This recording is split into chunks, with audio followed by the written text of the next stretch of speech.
There is literally hundreds and hundreds of thousands of cars sitting right now in dealerships all over China that were made by Toyota, Honda, BMW, Mercedes, Audi, Volvo, Volkswagen, etc. There's about to be a new rule come into place in only a few months' time. There's no way to sell them. There's actually no way these automakers can even sell these cars.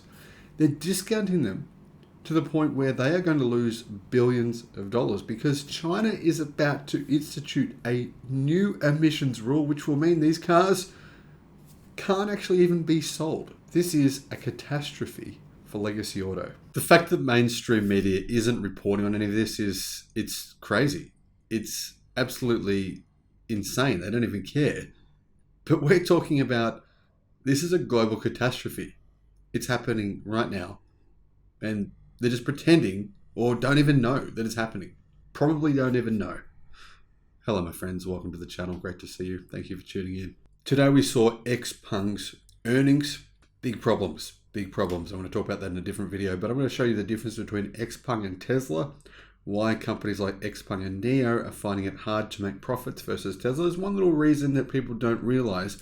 One big difference between them. XPeng just went out and said it. They just went and said, hey, this is why. And it's sort of like, well, we've been saying that about Tesla for a long time. You need to do that. You need to make that change.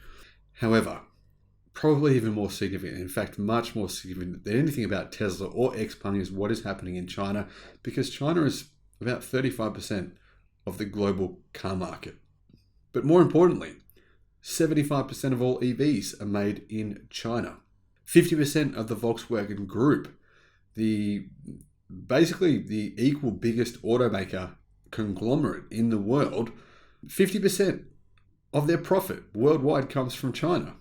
And they just reduced their prices by massive amounts, between $7,000 and $10,000 US. Their EVs were already affordable. They were already cheap, weren't selling. They're just discounting them to the point where they have to be losing an insane amount of money per car. Volvo, even Volvo, they have a good name in China, unlike all the legacy brands. They even had to do the same thing. They released their new EV with a $30,000 US discount. $30,000 over the previously announced price. That's the brand new Polestar 3, by the way. Crazy. What is even worse than all this is the current inventories. Now, before I talk about the inventory of these legacy automakers, which is disastrous, it's the worst it's ever been in the history of the planet. It means that a disaster is sitting on our doorstep right now. Folks, we should mention that if we look at electric car sales last week, plug-in hybrids, EVs, look at their sales, we can see what exactly is going on. It's not pretty. It's pretty if you're some automakers.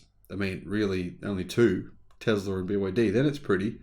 If you're not one of those two, it's bad.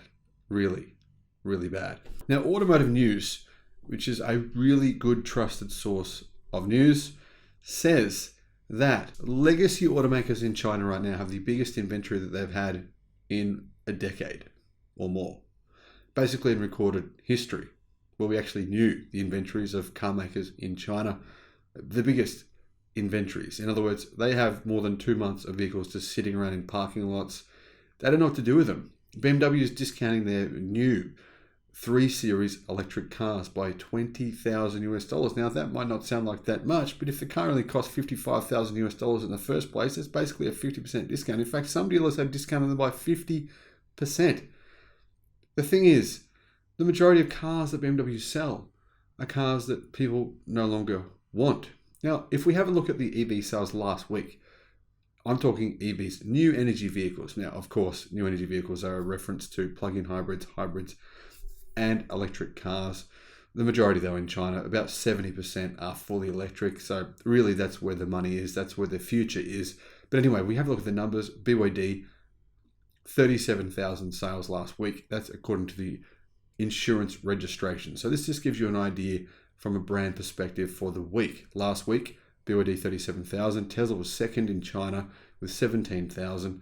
GAC Aeon 8,400.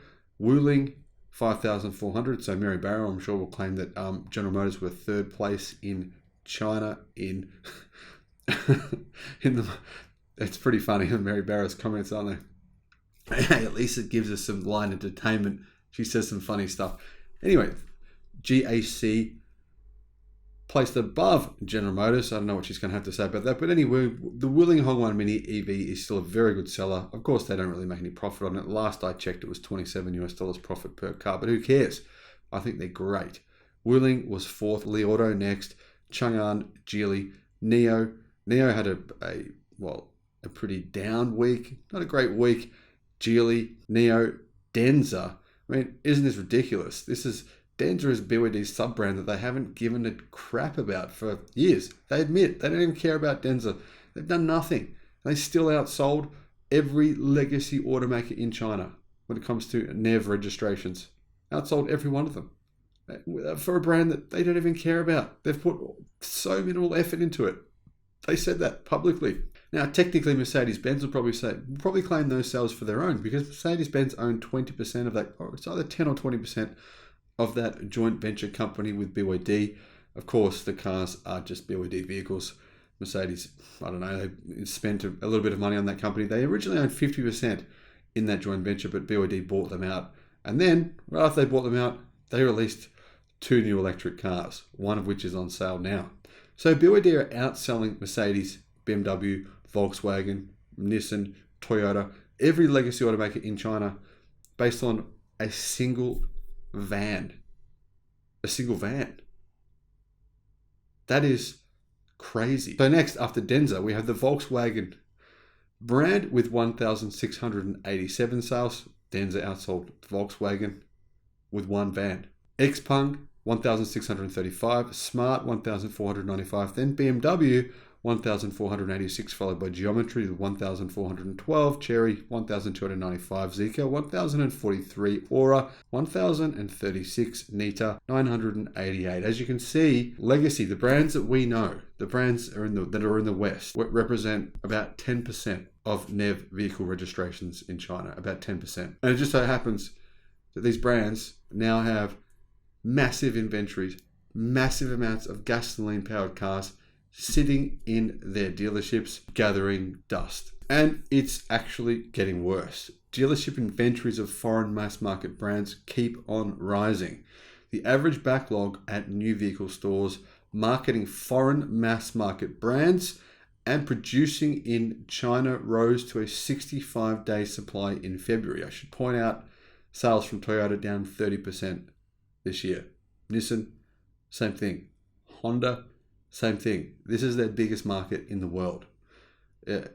Really, the Japanese car market is peanuts in comparison to China for Nissan, for Toyota, for General Motors, for Volkswagen, for BMW. Their own home countries are nothing in comparison to the sales and the profits they've previously made, or historically made, in China.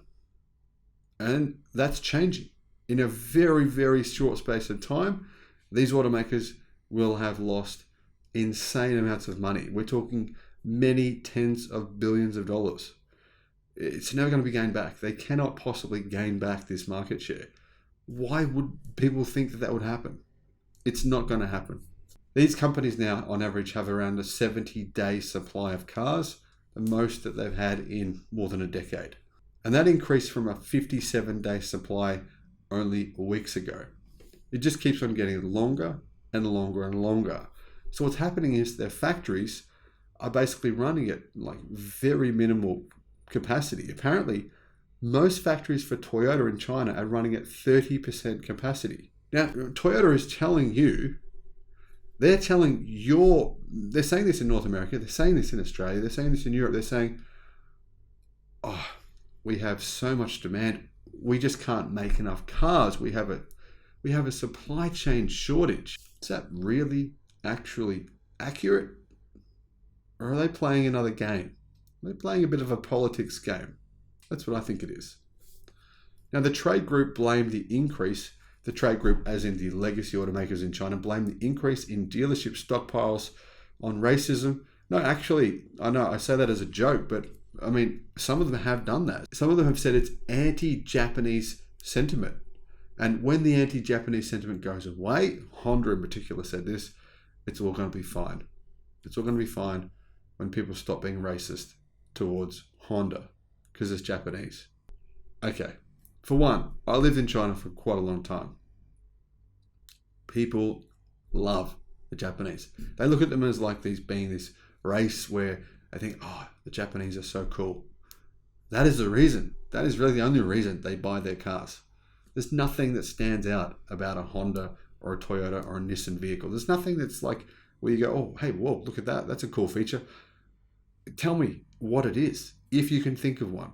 I can't think of any. Now, they're saying, getting back to what they say, the trade group blamed the increase in dealership stockpiles at foreign brands on weak demand for gasoline vehicles as the market transitions more and more to electrified products. Even the brands themselves, finally, Legacy Auto, have admitted they made a huge mistake, an epic mistake, the biggest mistake they've ever made in their history. It is. There's no question. 35% of the global car market. But this is just the tip of the iceberg. I mean, this is representative of where every big market will be. Europe, North America, China. That's 85% of the global car market. And Legacy Auto are losing most of that. Now, is it this bad for Chinese car brands? Well, we don't know exactly what stockpiles are for EV-only brands. We do know Tesla doesn't really have any significant stockpiles at all in China. Now, if you just look at Chinese car brands, the stockpiles are around 50 days. So it's around 15% better. But the problem is, it's really hard to tell from that because most of them are in joint ventures with legacy automakers. So whether or not that data is correct or not, I don't actually know. However, if you just look at the sales charts, you can see, right? BYD is already a better selling marquee than Volkswagen. The tide has already turned. The race has already been won. Let me know your thoughts in the comments and thank you for watching. Bye-bye.